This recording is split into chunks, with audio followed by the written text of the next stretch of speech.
I had a surgery where in 5 hours they had to jumpstart me 5 times or 4 times in a 5-hour surgery.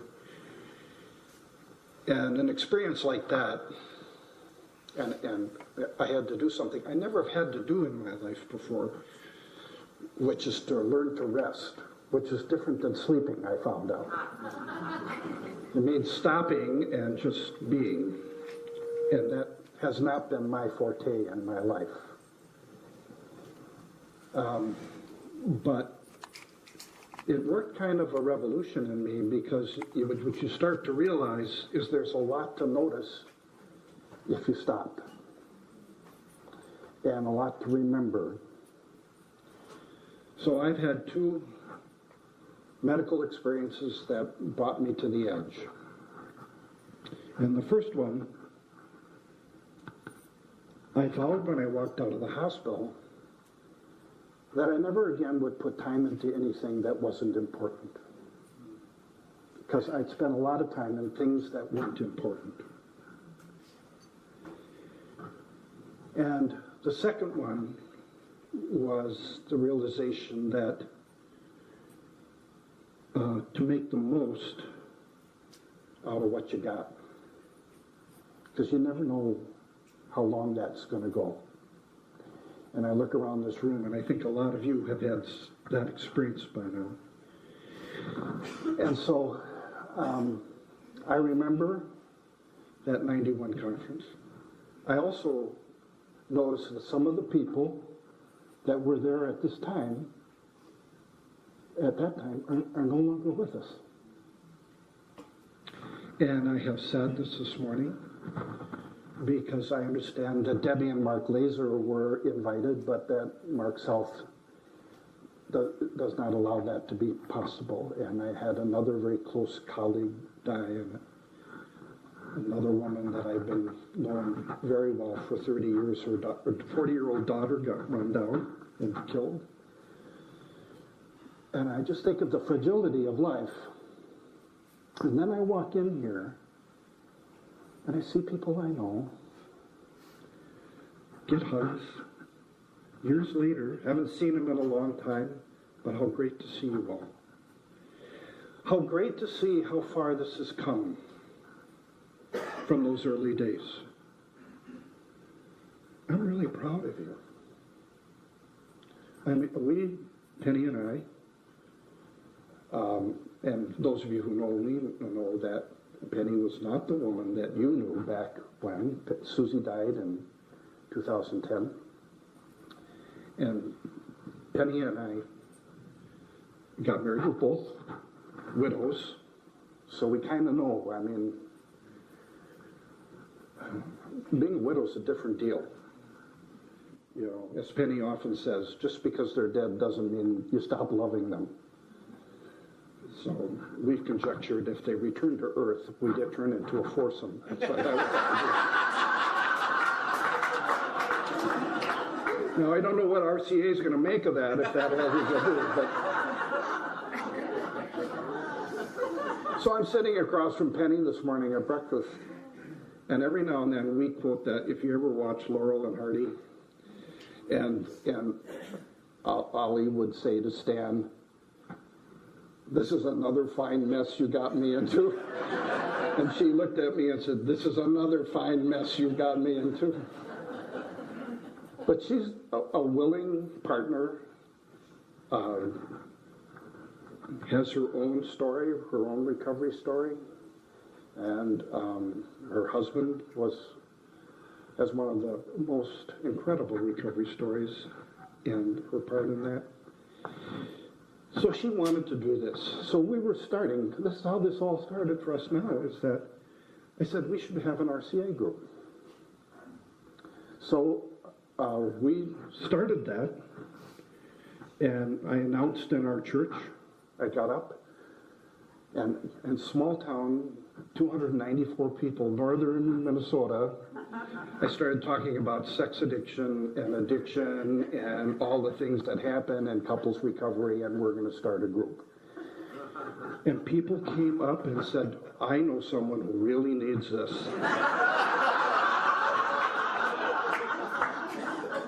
out of all that effort, however, and Penny was putting stuff up everywhere, and then we have one couple.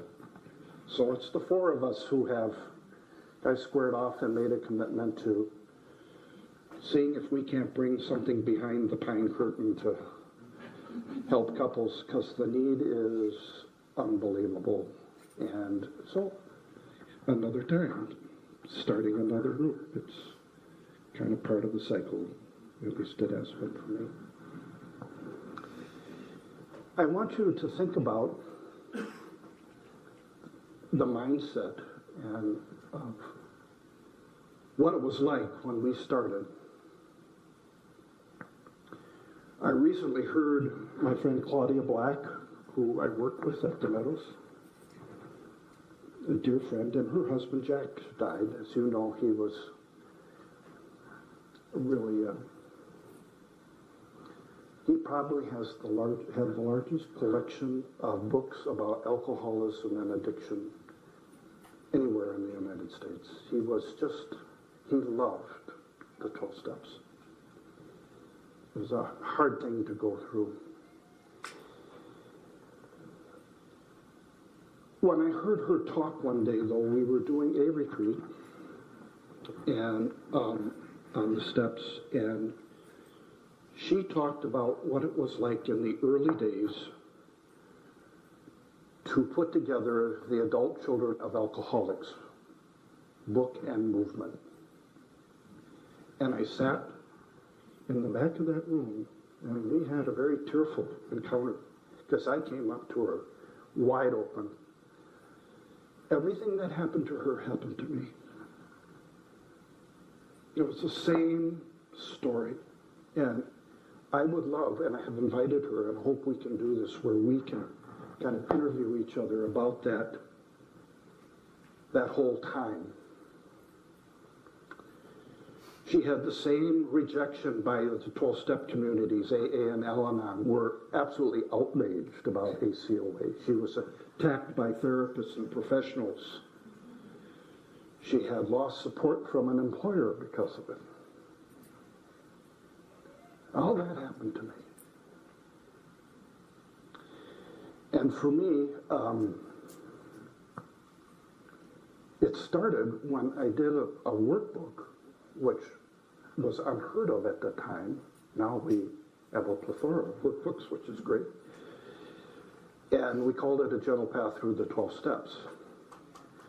And we did it so that spouses would be included, that everybody could work it who was in a program. And the reaction to that was huge. Just huge.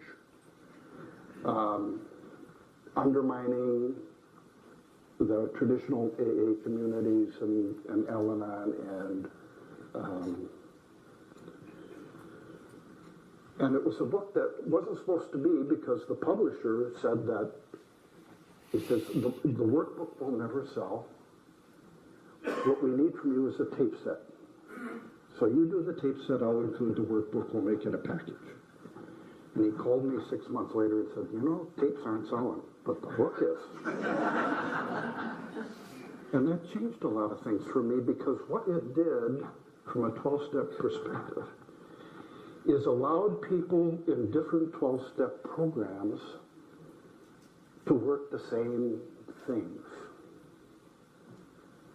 And that the 12 steps, that process, whether it's Debtors Anonymous, the sex addict communities, the folks who in the adult child community, all of them could have something to work, because I could see just reading a big book wasn't enough. Much later in my life, I have a daughter who I hope you get to meet someday, because she's quite something. She finished a PhD and then came to work with me when Susie died. And one of her first conversations with me in the car is she said, Dad, you have to really stop going around and inventing illnesses.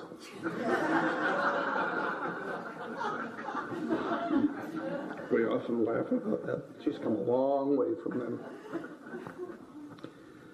But the point is that you had to think about what, we were at Golden Valley Health Center.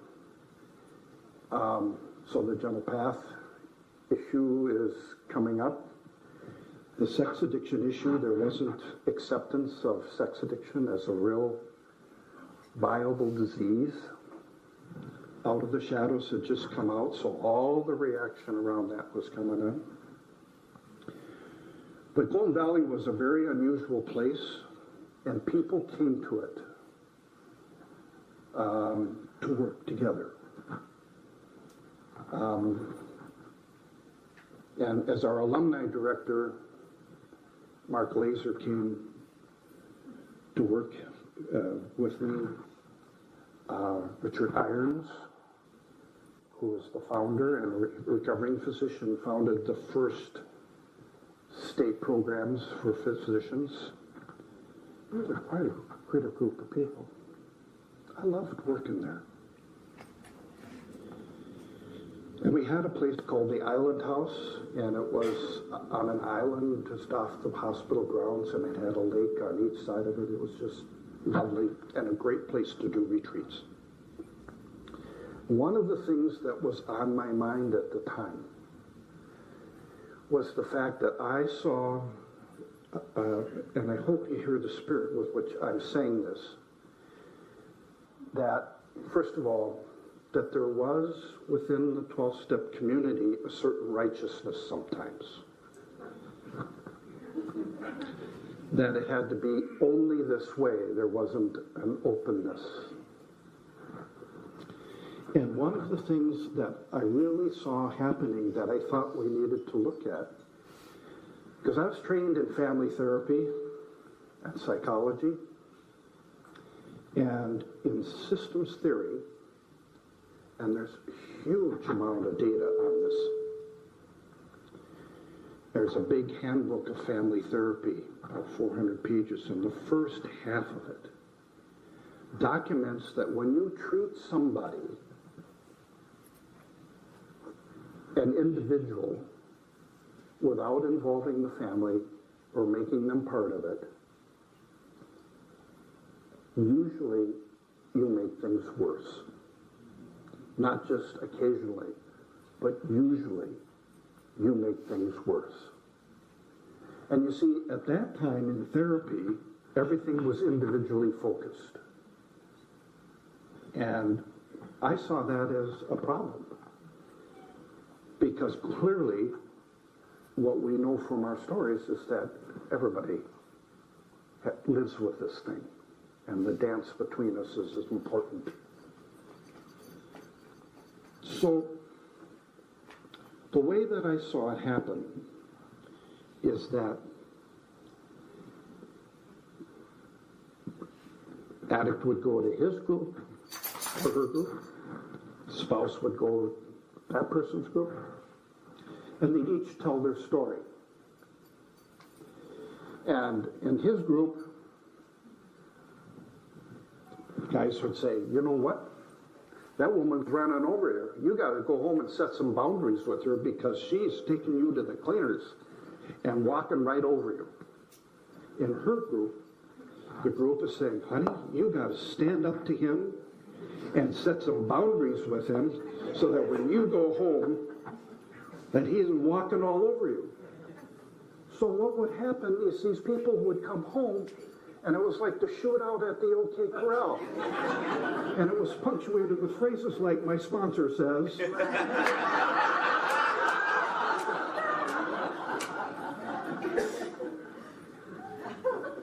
So my hope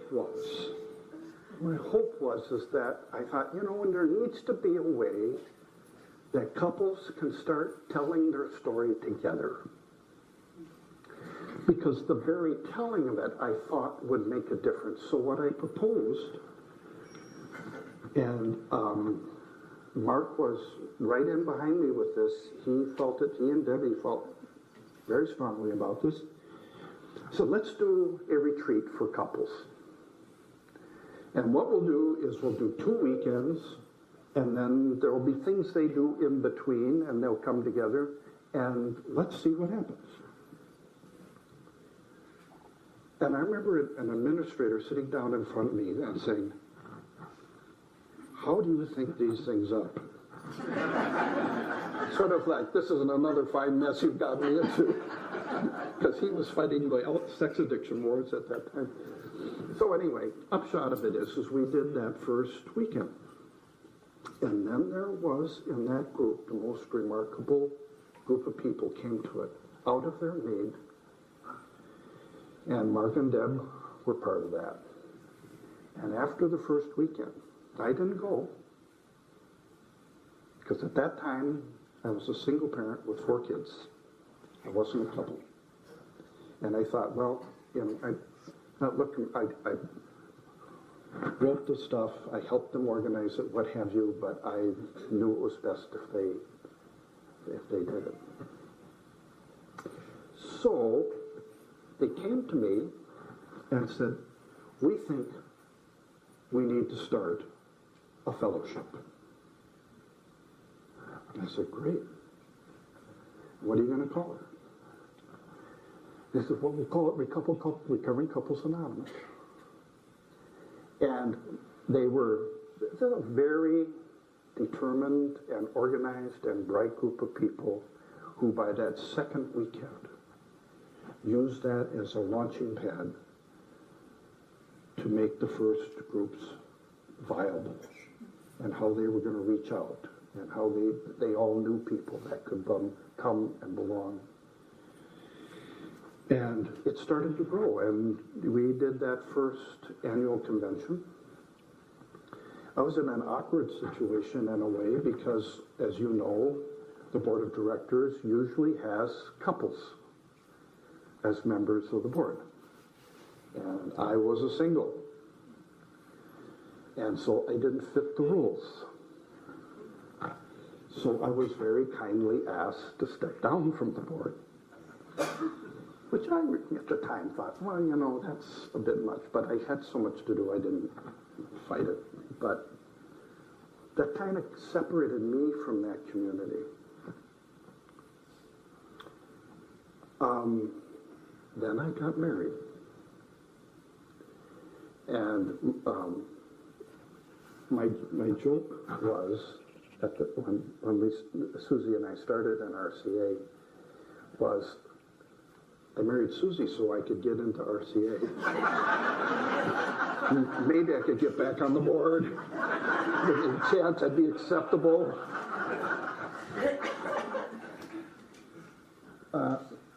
Susie loved RCA. Great community. Good friends. And we did the kinds of things, that deal about putting pictures of yourselves as children on the wall along with the pictures of your own children, so you're always reminded about the child and the other. All of that stuff we did. And we were active members for a long time, and RCA was, when she died, very important. And I would make this one comment, because I have talked the last time, it was the Phoenix conference. Somebody was asked, when was the last time you were there? And the issue of widows coming to the meeting had come up about whether they could belong. And what I want to say about it is, your widows are your biggest resources, because they did what they set out to do, till death do us part. And the richness of the community, if you turn around and tell those people who did everything that you asked to go away, it's not right. And I found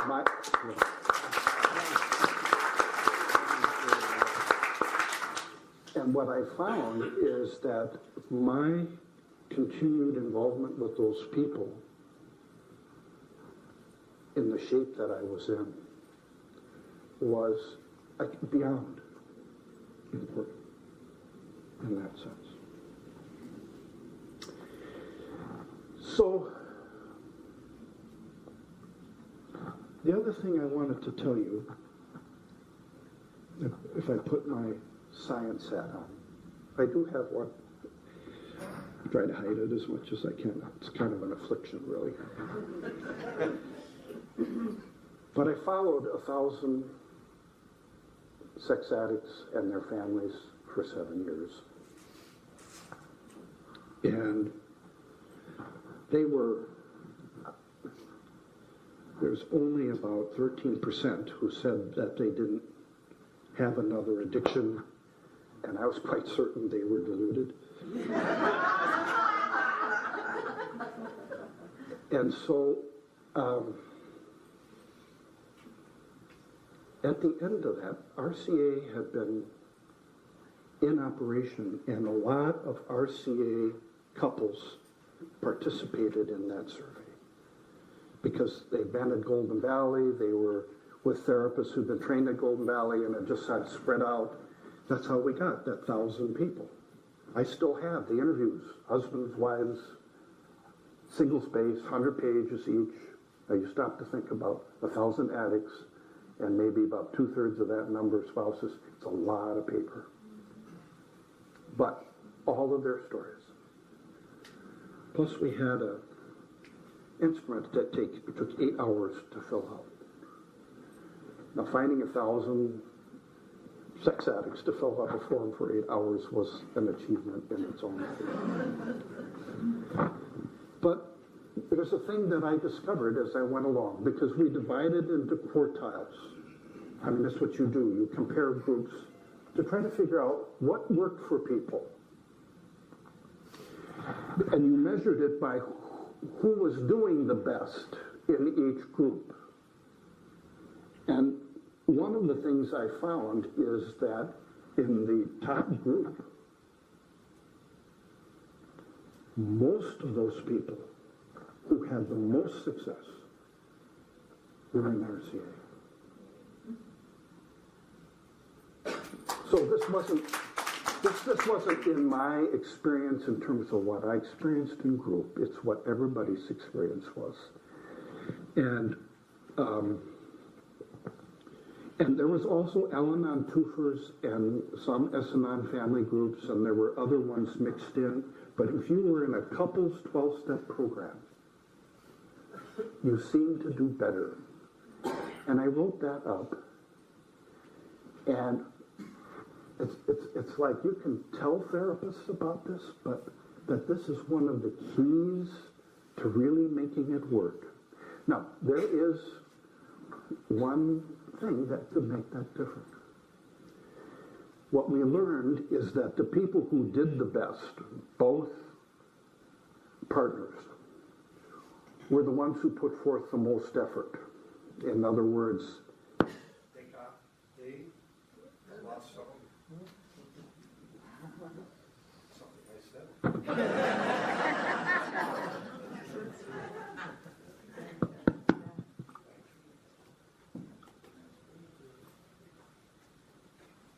it may be that part of that is that the people who go to RCA were also the ones who were willing to do everything that they could to make it work. That could be part of that variable. All I know is those people, like we found that completing steps 1 through 9 in 18 months after you leave the hospital, there was very little relapse. It's only about 23% of patients who go through treatment, though. And that going through the steps is about the willingness to do everything that you can, and RCA is not easy. I thought after my efforts in church, I'd be just surrounded by people. And it's not easy, because you got to think children, you can think about the fear, getting both people to agree, and there isn't necessarily the support of the therapist community to actually go and do that.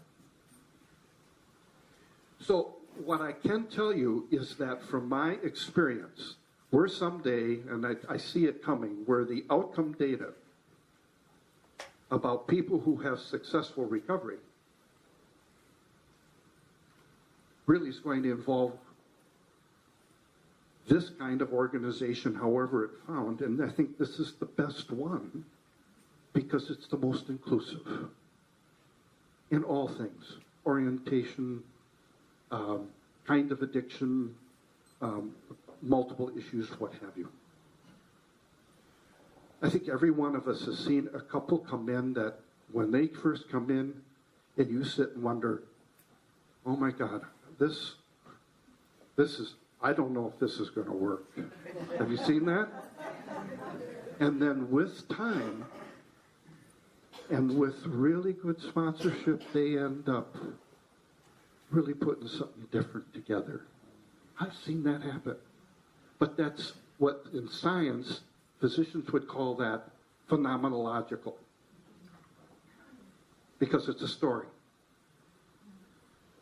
We got to get to the point, and that's going to happen, I think, where this is a category that's got to be monitored. And the reason I think that this is even more important,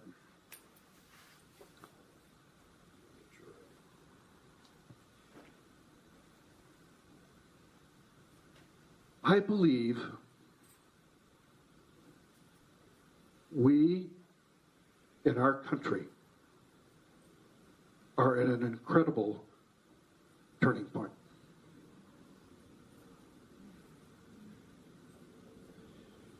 And I would tell you two things.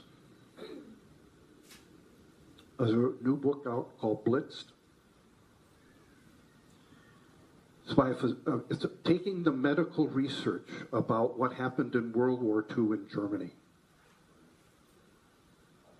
The Germans are great inventors of chemicals. The day that Bayer invented aspirin, he also figured out how to make cocaine. They were great at it. 1931, they built a thing we now call crystal meth. They called it Pervitin, which was sold kind of like Red Bull and other things, caffeine, keeps you awake, what have you.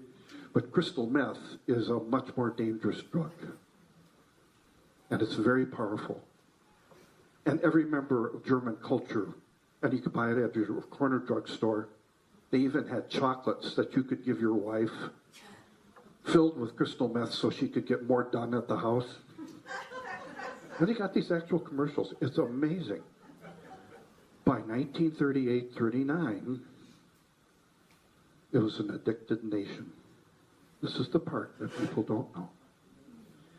Hitler started off with selling himself as the vegetarian, the non-alcoholic, the non-sexual, the German kind of perfect above it all. But by 1936, his physician was injecting cocaine and Pervitin and vitamins into his vein every day. By 1939, he was psychotic. That's fact. The other fact is the blitzkrieg that we hear about, where they took over the countries and ran over. You know what? They put all those troops on Pervitin. They had to build extra factories to make enough crystal meth for the troops. The reason blitzkrieg occurred was Guderian and Rommel were so high when they went into France. Hitler ordered them to stop, and they said, to hell with it, we're going to the coast. And it was like they just ran over everything because they were in the midst of addiction. Now, one of the reasons it worked there, Germans were depressed in 1930. They all were depressed because of what happened. If you take crystal meth, it obliterates depressed feelings. So people were grateful for Pervitin.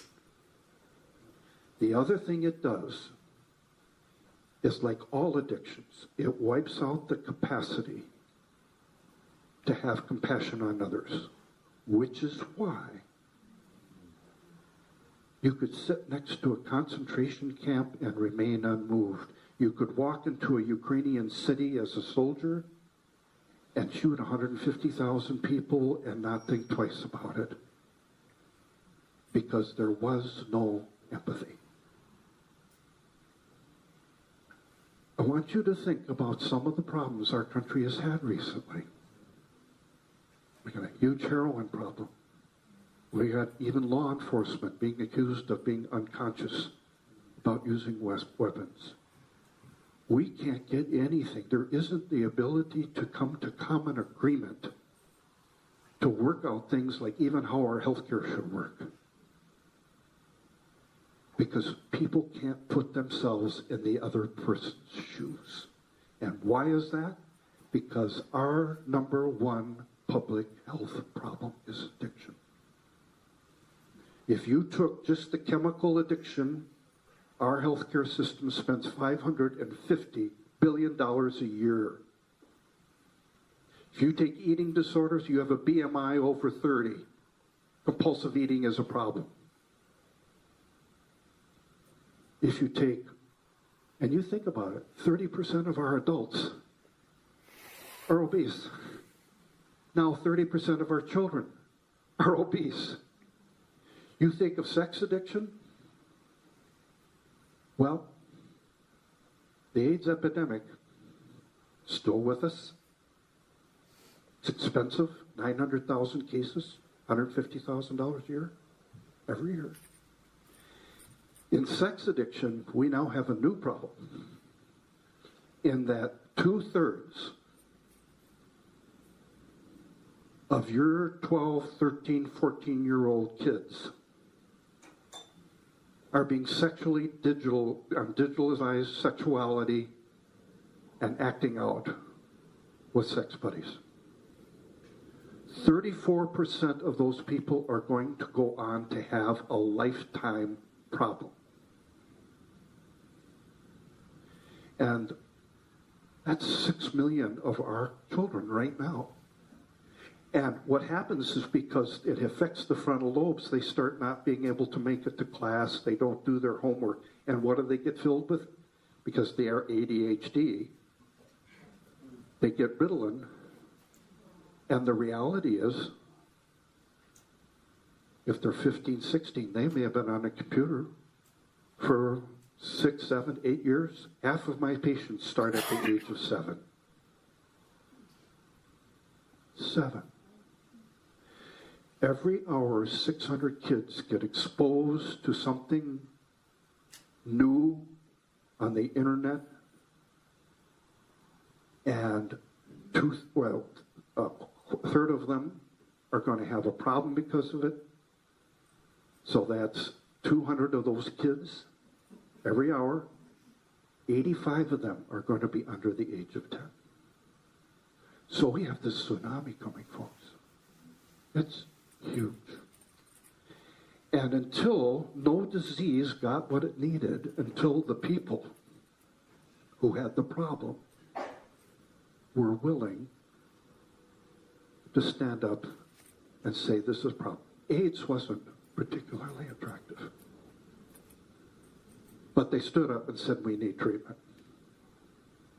And what I see happening in the healthcare community right now, notably absent, are the voices of recovering people to say, no, this is something you got to pay for, because it's eating our lunch as a culture.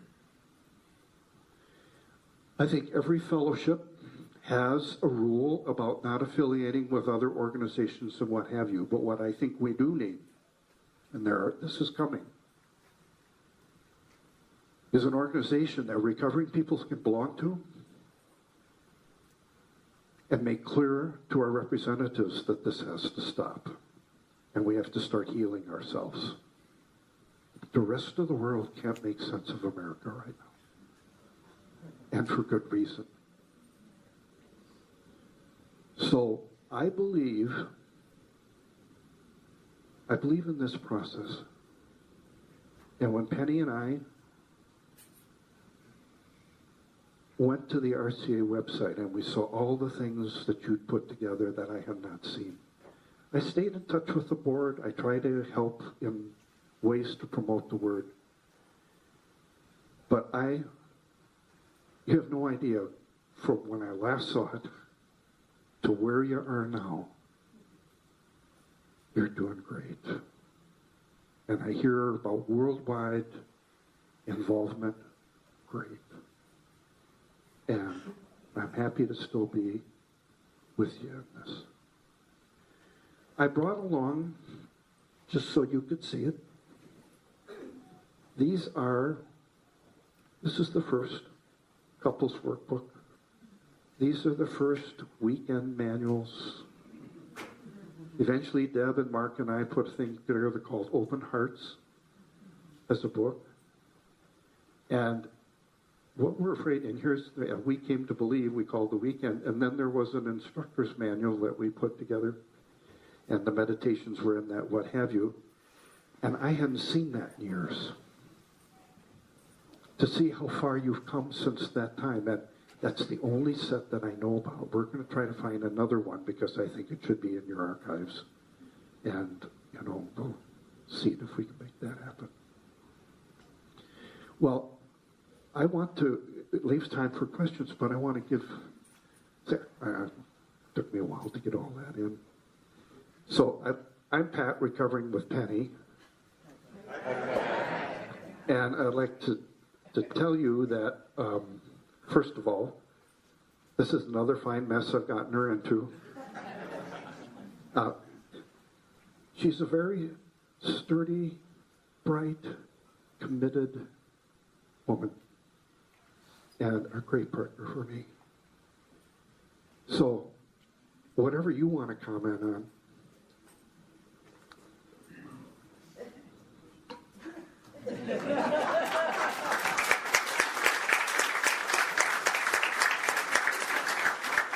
Come on, honey, stand up. Come on. Closer? Is this on? Yeah, closer to your mouth. Can you hear me? You gotta go hold it right under your lips. Okay. Can you hear me now? Louder. It is.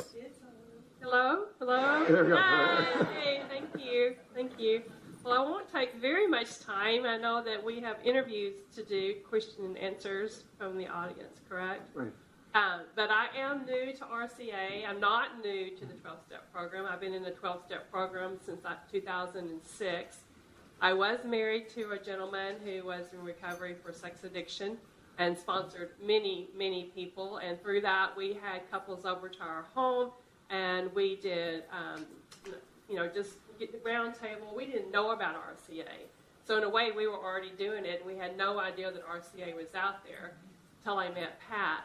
But I still am in contact with these couples. Even though my husband's passed away, I see the strength.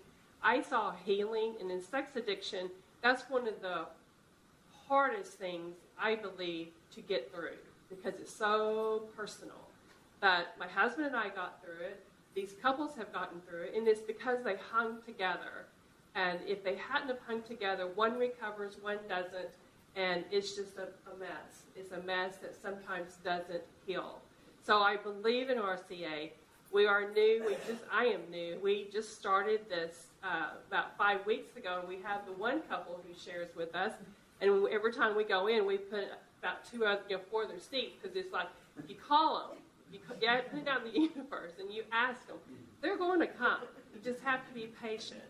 So that's where we're at with this. It's really interesting to me when we are visiting with this other couple, the things that we share, they have the issue, and I'm like, oh my gosh, this is just like when I was an individual 12-step program. I thought I was alone, and we're not. We're not alone. And I know that you guys have been through this. I'm speaking to the choir, but anyway, that is my comment so far in RCA because I am new, but I hope one day that Pat and I will be in the seats like you guys who have been in it for years and years and years, and I'll have many, many other stories to tell. Thank you.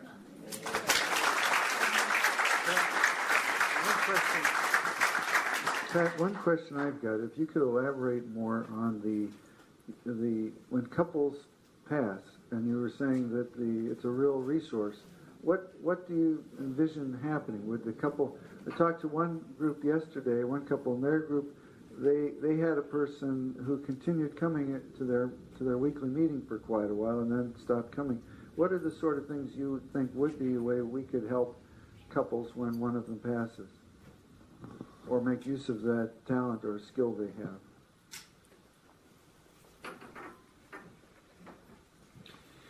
Well, first of all,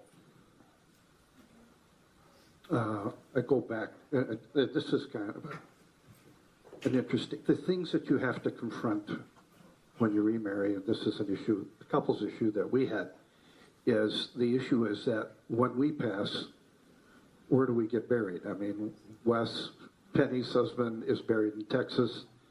I have a plot here, Lakewood and Minneapolis. I have 4 spaces. And finally, I just said, well, okay, we'll put Susie in there, you and I'll be in there. Let's go down, dig Wes up, and bring him up.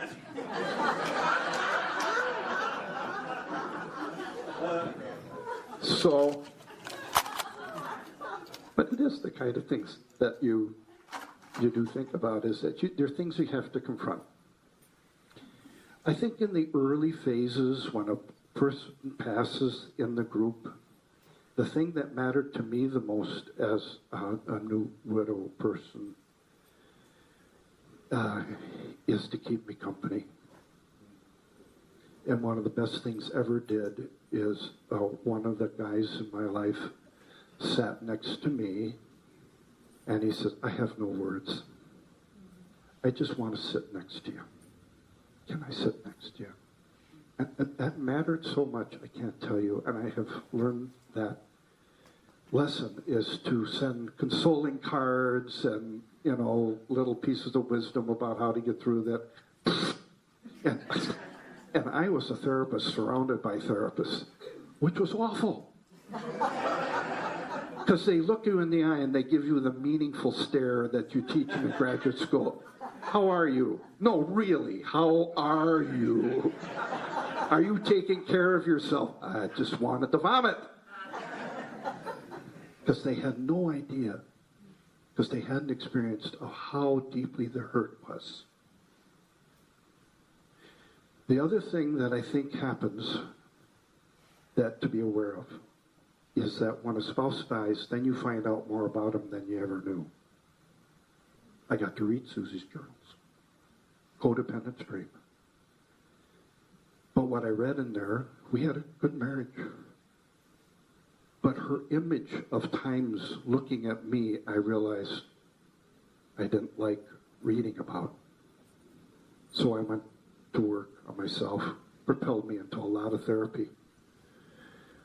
And I know Penny feels the same way. And one of the things that you say, I've heard you say numbers of times, is that we have the benefit of being better people now and better spouses than we ever were in the original or previous marriage. And I have enough sense to know that on my own, doesn't always do well, but to have a community that I can go back to, so welcoming them back, it's kind of hard. I've seen this happen. Showing up with a different woman, double takes, and you have a right to have that in your life, especially if it was good. You want that. You want to return to that good stuff because it makes your life better. And so the sitting next to them and the welcoming back, because they'll come back. And just add richness to the experience. So welcoming them actually into the RCA group, and for a while, as long as they want, you would recommend that as well. I do. That's something each group could think about and have a group conscience about, because I think that's a really good thing for us as groups to consider, because it's going to happen, and if we're prepared for that and welcome that, I think it's a wise move. Well, and it happens anyway, because if you are, they were our best friends. So they were coming over anyway. We were hanging together anyway, but then to have a meeting that you can't go to see them just seems incongruous. Right. It's like a double hole, because it seems that many people that I'm meeting here, they've built a lot of their life connections with, obviously their coupleness, but coupleship, but the RCA as well. So to suddenly have a double hole would be, I think, a bit much. Yeah, thank you on that. Another specific question I had is when you were a participant in writing our original text, I believe, who did you write that with, and how did that come about, the original book? Well, now.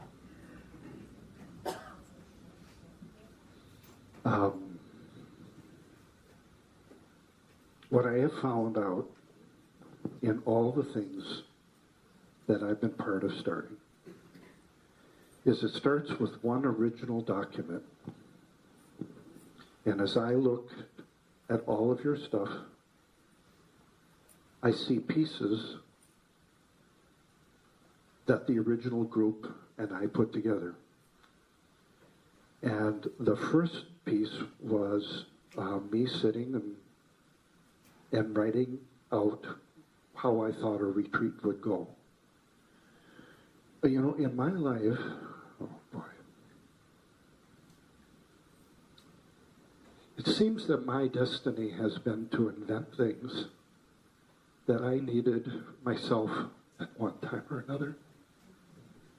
And so I saw that as, I was a single dad with 4 kids, and my earlier 12-step experience really taught me about how that can be a volatile thing. And I really had to think through, how do I end up like this? And I dearly wished I could have had an RCA group to go to, or we could have gone to. It may have made a huge difference. So I came out of that, I think. But it's never, if you think of the rules of intellectual property, they somehow go out the window in 12-step kinds of programs, because we're all committed to creating this kind of cooperative adventure. We're this great democracy. And I see that having happened here. And people contributing their things, their workbooks or what have you. It's like that's in the spirit of how this is supposed to work. And my hope is that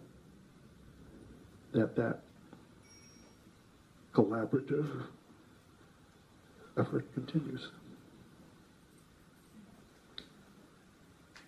There's another point that I would like you to perhaps address, and that is, I heard you speak with Bradshaw in a video about your statement about so often people see people with addictions as damaged, or we see ourselves as damaged, but you were commenting on a reframe of that as a healing and an openness and a growth. And I certainly feel that in my own life. People talk about being a grateful whatever addict, grateful. And at first I thought that was bogus, but increasingly I believe that. So I wonder if you could address that concept as well. That comment,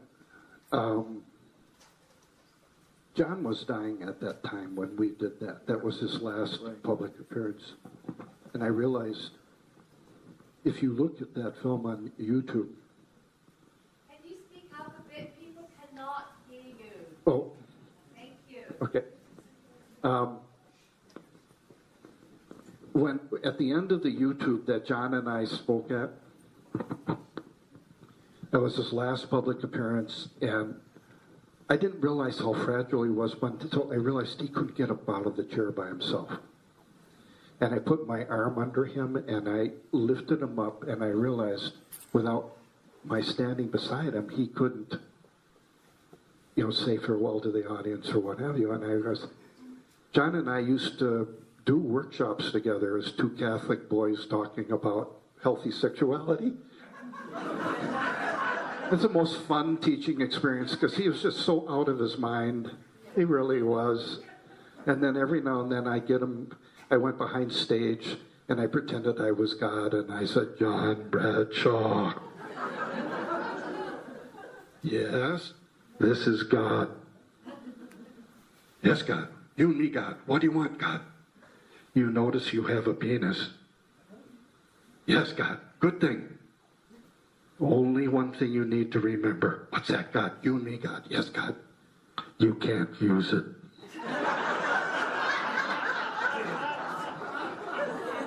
I loved being with him. I just love being with him. Here's the deal. What John and I were trying to talk about is we were talking about using widowhood and as a way to enrich the group and what the learning is. I think groups can walk away with learnings like, but for the grace of God, this could be me. Learning how to be in the presence of great pain and not running away from it, not avoiding it, even if it means all you can do is sit. There's so much to learn from someone who's struggling with that. So there's a book by a psychiatrist in New York, they name it Guy Amy. And he talked, it's a first-rate madness. And he says, you know, our best people are people with mental illness and addictions. Abraham Lincoln struggled with bipolar. Edison was off the wall. When Kennedy and Martin Luther King had their secret relationship, they both were higher than a kite. But here from a science point of view is the truth of that. There's a guy at the University of Chicago, wrote a book called Flow. His name is Csikszentmihalyi. And he did a research project, 180 studies worldwide of great achievement. And what he learned, he summarized and said, people of great achievement use their brains the way addicts do. And he chided American addiction treatment, and he said, you will never get somebody to be sober if you just focus on a day at a time. Sobriety is going to be when they have a call that makes them, that means something to them, that they're willing to go through whatever obstacle they have. And so what we need to do in recovery is to find out what our purpose is and immerse ourselves in that purpose. Penny and I both have read The Nightingale, the book The Nightingale, this summer. And that book starts off, it's about two sisters in occupied France in World War II. It's not a fun book, but it is a very moving book. And it's about the choices you end up making. And she starts off by saying, love teaches us about what we want, but war teaches us about who we really are. Now, the way that I translate that for me, and I think for us, most of you have said about your life at one point or another, my life was a war zone, or it's like I was in this huge struggle combat-wise. And so the war that starts and merges into a recovery, the courage that takes, very similar. And that what are you willing to sacrifice to be better? What are you willing, when it comes right down to it, if you take the 12 steps, they bring you to a point that's no longer making an amends. It's about leaving the world a better place than when you found it. It's one of the ultimate messages.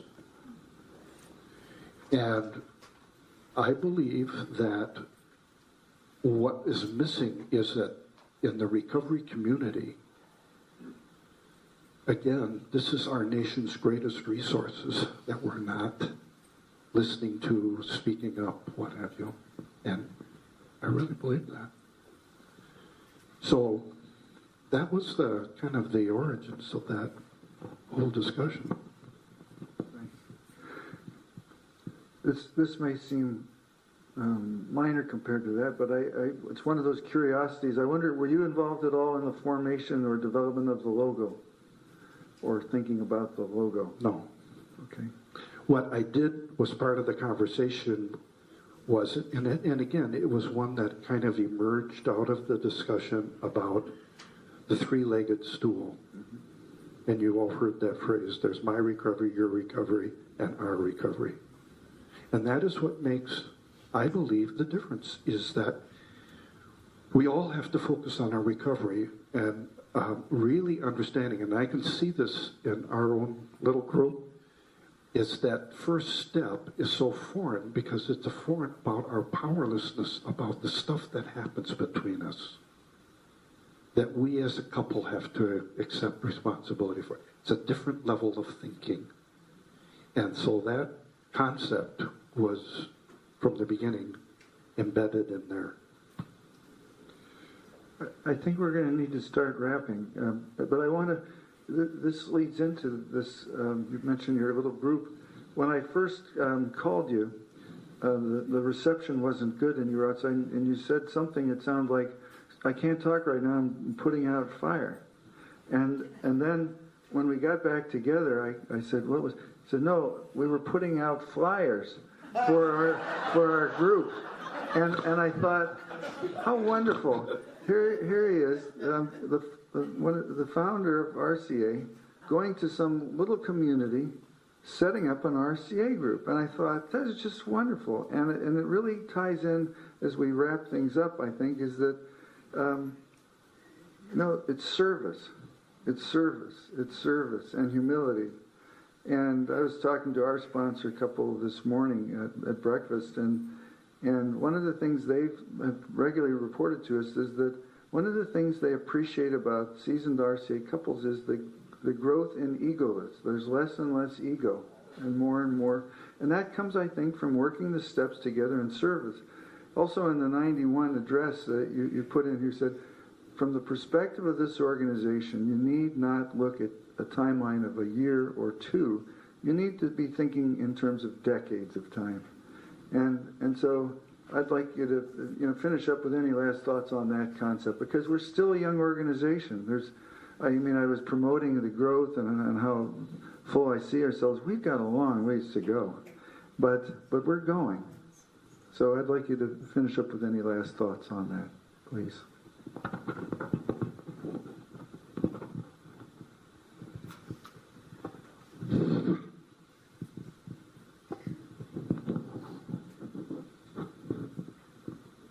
I want to thank you for your kindness of not jumping in on me putting out fires. That was nice of you, because I've been putting out a lot of fires, which has impacted our relationship. That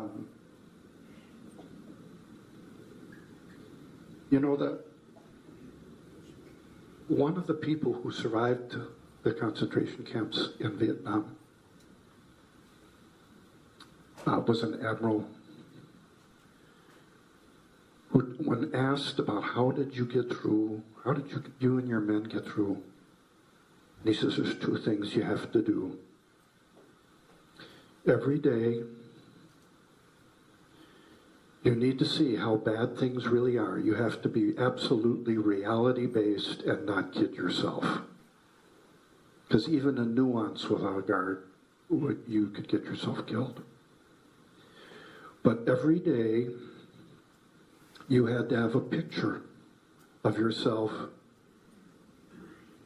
returning home, being with your family. In other words, what matters the most to you is that picture. In the concentration camps in Germany, Viktor Frankl wrote about it, is that people at night would ask each other in the bunks, and the way I think that he described it fits.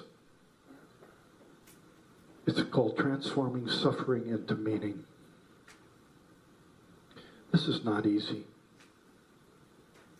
This is not easy. Benny and I are going to Canada because I have been given the chance by the Fulbright people to be a Fulbright scholar for this year. And we're going you need to know this, because it'll make my last comments clear to you. This is a huge sacrifice for us. Money, time, being with family, what have you. She's willing to go with me. She's on the research team. And I think there's over $3 million been given to this thing, and I think we can really do something to put addiction as something as a biomedical problem so that people can get paid for it. That's the only reason I'm doing it. But it's hard, and 8 hospitals here are cooperating, and I said to myself, if it were easy, it would have been done. Not easy. It's hard. And my belief is that what sustains us in those hard moments, like when only one couple shows up and getting a committee to agree, or a whole board full of couples, which has been a problem on the board. You get a board full of couples. You got layers of things going on in terms of leadership. But the willingness to go through the hard stuff, you have to have this image out there, is where do you want to be? And I think you see the signs of it here. People, different countries. You're building the network. The shape and the basic architecture is starting to surface. And the key to making it work is that you let it matter. You let it matter to you. That the world gets better, because you guys got a secret that we have. We all need. Just a lot of recovering people don't know they need you. And we have to find creative ways to let them know about that. And so that's perhaps the next step for you. But I think you have the architecture and you can create the image. So Penny and I are supposed to leave. She's going to leave for Canada this week. She's got a grandbaby who is going to be induced. We just learned that yesterday. So we get the one day with you guys because we got to go. We have to unpack, repack. That's going to be quite a week for us. But I want to say I really appreciate the invitation to be here, because it does matter to me that you guys succeed. I will do I pledge all that I can do to help you. I know that Penny and I, even in our small town, we're doing at that level, at whatever level we can, and as our health allows us, we will be there. Thank you. Thank you very much. Danny, if you could stand up, please. Thanks so much.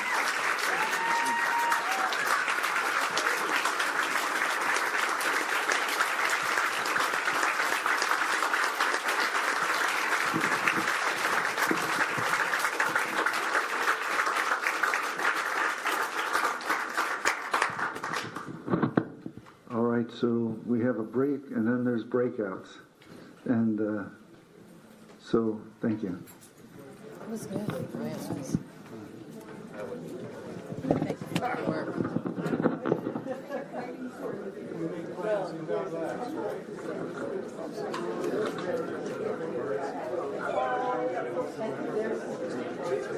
Okay.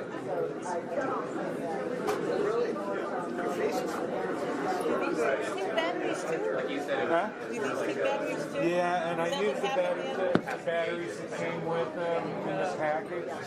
So what you have to do, the way these work, is you have to pair them, and then you turn them off, and you pair the next set, and you turn it off, and you pair the next set, and you turn it off. And then you turn it on, and you have to leave them on because they pair up when you turn them on. So when they turn them off, the next time you turn it up, they